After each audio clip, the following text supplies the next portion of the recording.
हमारे टॉपिक का नाम है शीत युद्ध का दौर। शीत युद्ध के दौर में प्रथम विश्व युद्ध जो हुआ था वो 1914 से 1918 के बीच में हुआ था, और जो द्वितीय विश्व युद्ध हुआ था वो 1939 से 1945 के बीच में हुआ था। और जो द्वितीय विश्व के पश्चात जो दो महाशक्तियाँ आई थी विश्व में, एक थी सोवियत संघ और एक थी अमेरिका। पश्चिम की थी अमेरिका और पूर्व की थी सोवियत संघ।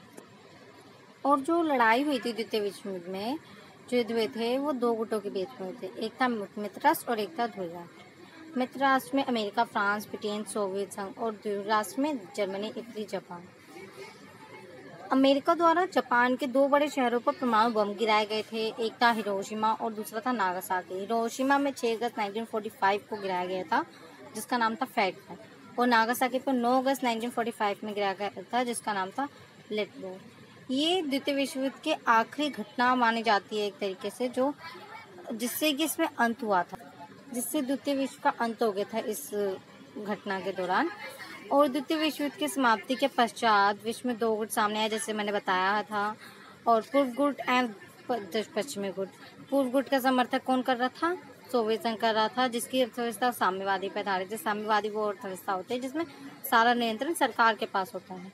और पश्चिमी गुट का समर्थन अमेरिका द्वारा किया जा रहा था, जिसकी थी पूंजीवादी अर्थव्यवस्था, जिसमें सारा नियंत्रण लोगों के हाथों में होता है। शीत युद्ध दो महाशक्तियों के मध्य तनाव की एक ऐसी स्थिति होती है जिसमें युद्ध का माहौल तुरंत बना रहता है, परंतु वास्तव में कोई युद्ध नहीं होता। जैसे एग्जाम्पल में आप किसी लड़ाई को ले लीजिए, जैसे आपके घर में बहन भाइयों में लड़ाई हो जाती है, तो उसमें क्या होता है? मारपीट नहीं होती, पर बातों बातों में तनातनी लगी रहती है, उसी तरीके से। ठीक है, इसकी दूसरी डेफिनेशन है अथवा रक्त रंजित युद्ध के स्थान पर प्रतिद्वंद्विता तथा ईर्ष्या और तनाव की स्थिति का शीत युद्ध कहलाना। इसका मतलब ये है कि रक्त रंजित युद्ध मतलब खून वगैरह से रिलेटेड, जो उनके स्थान पर जो प्रतिद्वंद्विता, जो आपस में कंपटीशन की भावना बनी रहती है, वैसी स्थिति शीत युद्ध कहलाती है। अब है गुट निरपेक्षता। गुट निरपेक्ष अगला टॉपिक हमारा है। किसी भी महाशक्तियों के गुटों में शामिल ना होकर अपनी स्वतंत्र नीति का अनुसरण गुट निरपेक्ष कहलाता है। इसका मतलब ये है कि जब महाशक्तियाँ दोनों आई थी द्वितीय विश्व के पश्चात, तो दोनों कौन से थे? साम्यवादी थे और एक पूंजीवादी थी। साम्यवादी पूंजीवादी थी, तो अब जो स्वतंत्र हुए थे नए देश, जैसे अमेरिका, चीन, पाकिस्तान वगैरह जो थे, तो उनको क्या था? अब उनको एक अर्थव्यवस्था अपनानी पड़ रही थी।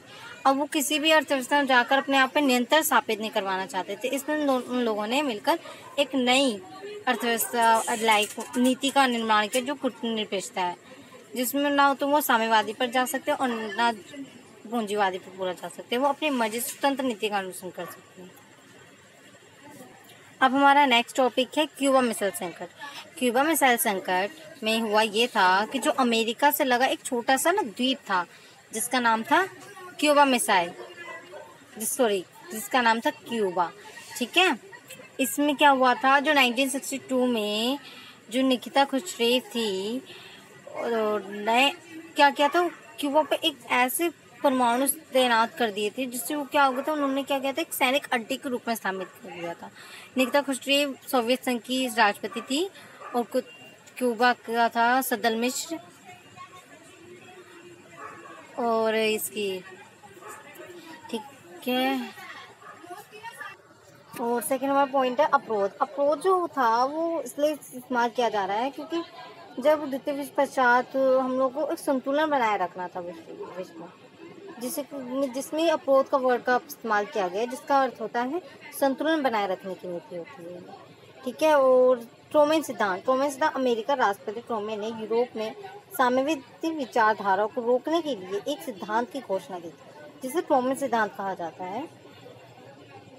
मार्शल योजना अमेरिका विदेश मंत्री मार्शल ने यूरोप के विकास का कार्यक्रम चलाया ताकि दूसरे महायुद्ध में भारी क्षति झेल चुके देशों को पुनर्निर्माण एवं आर्थिक सहायता दी जा सके। इस योजना को कब चलाया गया था? 1952 में चलाया गया था। देतांत का अर्थ होता है शिथिलता। ये वर्ड कौन सा है? एक फ्रांसीसी शब्द है, जिसे अमेरिका ने शीत युद्ध के लिए प्रयोग किया था। ठीक है, अमेरिका द्वारा बनाया गया था सैनिक संगठन, वो कौन सा था? एक सीटो था, जो और एक सैंटो था और एक नाटो था। सीटो जो था वो 1955 में था, और सेंटो में 1955 में था और नाटो 1949 में था। और सोवियत संघ, सॉरी गाइस कॉल आ गई थी। परमाणु अप्रसार संधि एनपीटी, ये संधि केवल परमाणु शक्ति संपन्न देशों को ऑटोमेटिक हथियार रखने की अनुमति देता है और बाकी देशों को ऐसे हथियार रखने से रोकता है। ठीक है, ये संधि कब की गई थी? 9 जनवरी 1967 से पहले किसी देश ने परमाणु हथियार अथवा अन्य विस्फोटक परमाणु सामग्री का निर्माण और विस्फोट किया हो, इसके अंतर्गत 4 देशों को अनुमति थी, जो था सोवियत संघ, अमेरिका, फ्रांस, ब्रिटेन को परमाणु शक्ति संपन्न देश कहा गया था। और इस संधि पर कब हस्ताक्षर किए गए थे? 1968 में किए गए थे। इसे 1970 में लागू किया गया था और 1995 में अनिश्चित काल के लिए बढ़ाया गया था।